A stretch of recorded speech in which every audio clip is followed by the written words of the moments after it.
अवधूत चिंतन श्री गुरुदेव दत्त. अवधूत चिंतन श्री गुरुदेव दत्त. अवधूत चिंतन श्री गुरुदेव दत्त.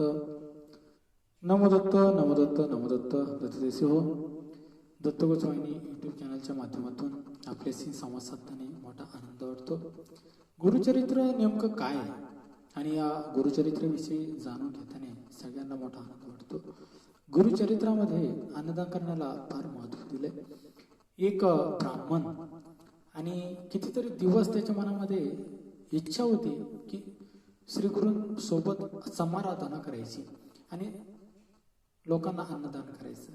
परंतु 3च माणसं जेवतील एवढाच काय त्याच्याकडे शिधा, एवढंच काही साधन सामग्री त्याच्याकडे उपलब्ध होती आणि तो तेवढी 3 माणसाला पुरेल एवढीची साधन सामग्री आहेत अन्नदानासाठी लागणारी.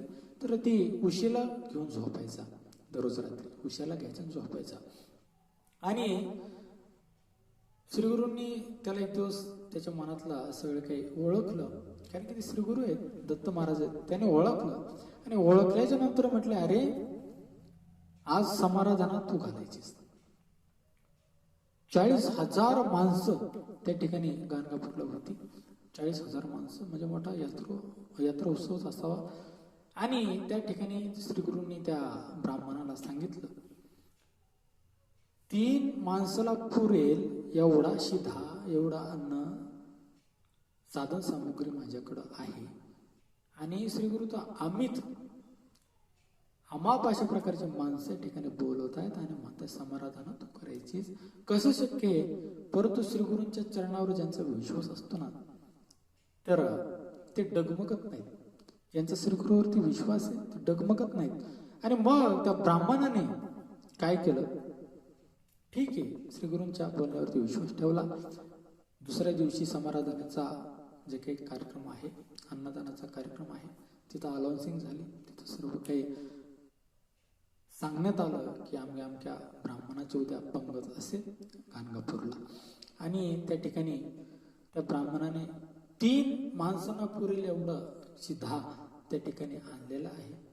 आणि श्रीगुरूंनी त्याला म्हणले शिजवलं. 3 माणसाला पुरेल एवढंच नव्हतं ते धान्य. शिजवायला तरी किती वेळ लागेल. आणि श्रीगुरूंनी किमया अशी केली, महाराज 40,000 माणसं जेवली. 40,000 माणसं जेवली.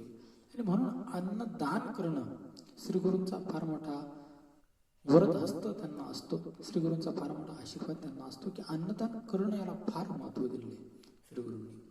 साहजिकच ज्यावेळेस आपण एखाद्याला तृप्त करतो, भले तो शत्रू असू द्या, परंतु त्या ठिकाणी त्याचा आत्मा तृप्त होतो, त्याचं अंतःकरण थंडावतं, त्याला बरं वाटतं, आनंद वाटतो.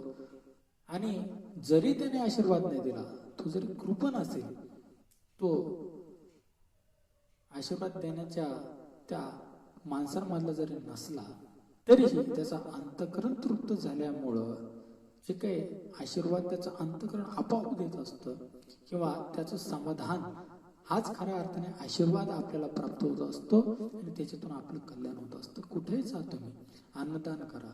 मुक्या प्राण्यांना अन्नदान करण्याचं वेगळं पुण्य, मुंग्यांना खाऊ घालणं याचं सुद्धा विशेष पुण्य, कुत्र्यांना खाऊ घालणं विशेष पुण्य, गाईला चारा देणं विशेष पुण्य. अन्नदान कुठेही करा. साहेबांना जर पार्टी दिली ना, तर प्रमोशन लवकर होतं. एवढं साधं सोपं नियम सगळेजण आचरणात आणतात, सगळेजण पाळतात.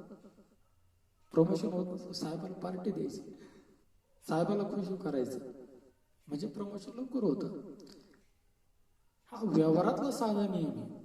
आणि मग साहेबाला एका जर पार्टी दिली तर प्रमोशन जर होत असेल, तर आम्ही किडामुगी जीव जंतू भुकेलेला ज्यांना खऱ्याने गरज आहे अन्नाची, त्यांना जर आम्ही अन्न दिलं महाराज, तर किती पुण्य लाभत असेल हे गुरुचरित्र शिकवतं. आणि म्हणून अन्नदानासारखं पुण्य नाही महाराज, हे गुरुचरित्र सांगतं. अवधूत चिंतन श्री गुरुदेव दत्त.